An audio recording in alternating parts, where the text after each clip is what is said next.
goes.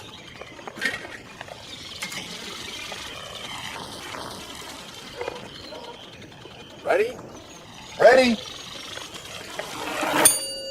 In the air is Christopher Gray. 1 foot below him are 8 worms laid end to end. To the right of the worms is Mike Drake, Christopher's best friend. 4 foot and 10 inches. I bet you with another brick you could beat 5 feet. That was very impressive, Christopher. Thanks, Mrs. Stevens. You boys haven't seen my little Stacy leave the house, have you? Nope, I haven't seen her about much at all lately. She has not been herself since she and Gabriel split up. Gosh, Christopher, are you okay? Yes. Okay, good. Well, I better check on Stacy. You sure you're all right? Maybe it's the heat. That'll be 25 cents. The truth was that Christopher had been in love with Stacy for quite some time, and no amount of lemonade could cool his desire. I love her, Mike, and no amount of lemonade can cool my desire. Stacy's mom? No, Stacy. Oh, you'll have to pay. What are you gonna do? You should act fast. The early bird catches the worm. I don't know. I need to impress her. Well, you heard what her mom said. The jump? Barry Flint feels like a bad father. He's done nothing for his son Johnny lately and strongly believes that Johnny loves his mother far more than he loves Barry. He has decided to take Johnny to town to buy him whatever he wants. Johnny! Johnny! Yeah? Get your shoes on, I'm taking you to town! We set the ramp up outside our house. I'll cycle back for my run-up and shout, "Ready?" As usual. We will then run up to the house and ring the doorbell. Then you will also shout, "Ready?" Also as usual. Hopefully, just as Stacy opens the door, I'll be approaching the ramp. I'll then soar through the air, clear the worms, and then she'll be, I don't know, in love with me. I'll tell everyone to come so there's a big crowd. Overwhelm her. This is stupid. I'm never gonna impress her jumping worms, Mike, even if it is 5 feet of them. Some opportunity will present itself. At that exact moment, Johnny Flint and his father bought a 5-foot ball python from the pet store. Oh, God. Now why'd you gotta go and buy him a snake, Barry? You know he's gonna get bitten. It's a constrictor! And Johnny's 12 years old now, Jocelyn. I think he can defend himself against a snake. He could still get hurt. Thanks, Pa. I'm off to show my friends. I love you. I love you too, son. It didn't matter that he had annoyed his wife. He had pleased his son. I love you. He savored those last words. He's a good kid. News about something like a serpent being bought travels fast in this neighborhood. Does it bite? Nah, it's a constrictor. Ooh. How big is it? As Johnny replied, About 5 feet long and about 3 inches thick. Christopher had a wonderful plan. What did you just say? Stacy would see. She would fall in love. I said about 3 inches thick. This was his opportunity presenting itself. Johnny, I want to jump your snake on my bike. What'd be the use in jumping about 3 inches? Johnny, I want to jump your snake lengthways. Ooh. What if you die? Christopher was prepared to die. Such was his passion. I'm not gonna die. We all die someday. Ooh.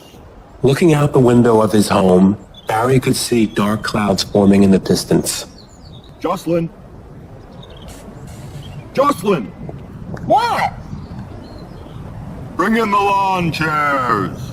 There's a storm coming. But his son loved him, and he was inside. He turned on the TV. His favorite show was on. Unbeknownst to him, he smiled for the last time.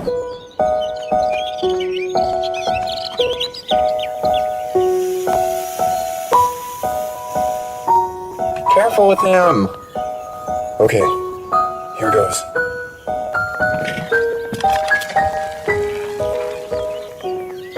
Ready?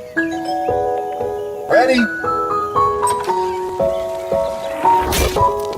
Out of the corner of his eye, Christopher saw Stacy's mom. Not Stacy answered the door. He hadn't thought of that. His heart sank, reducing the arc of his jump by several crucial degrees. No! Cedric! Where is she? That was very impressive again, Christopher. No, I don't think she's here. Where's Stacy? I haven't seen her all day and the dog is gone. Maybe she's walking him down by the woods. You tell her I'm looking for her. Cedric, no! Someone, help me! Even over the sound of the TV, Barry heard his son's desperate plea. And though he never heard it before, he recognized the distant sound of 12-year-old ribs cracking under constrictive force. His wife had been right. He ran for his gun.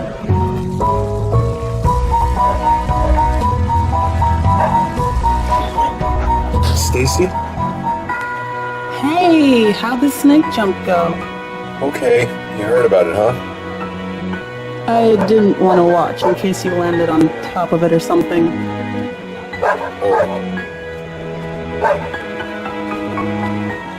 What are you doing out here?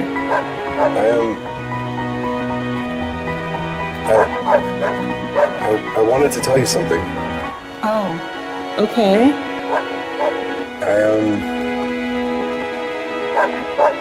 Here, let me.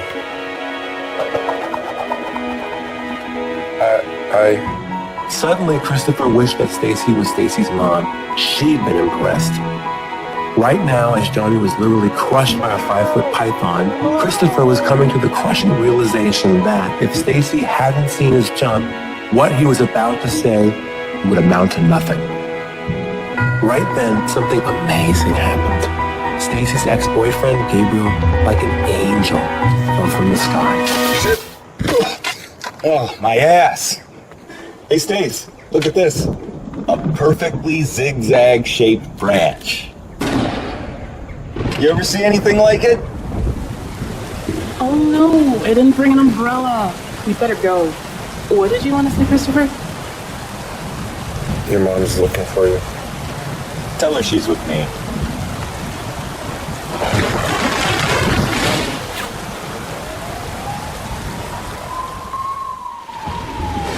Without really knowing why, he stopped outside the McPherson's place to watch their flag again. There it flew, just as it had that morning. On account of his day, he wanted to lower it to half-mast. Then, he watched their sprinkles that were on, even though it was raining. No wonder their grass was so green. Though he would never later admit it, he was sure he saw Stacy standing there, smiling, drenched in the mist. Christopher? We're doing everything we can, man. What did she say? I think she's back with Gabriel. Oh, I'm sorry. I'm so sorry, Jocelyn. I couldn't get my gun fast enough. That's terrible. You shouldn't have needed to get your gun if you had it. Oh, God. Please, lady, give him room. At least you almost jumped a snake, though. Yeah. Lengthways.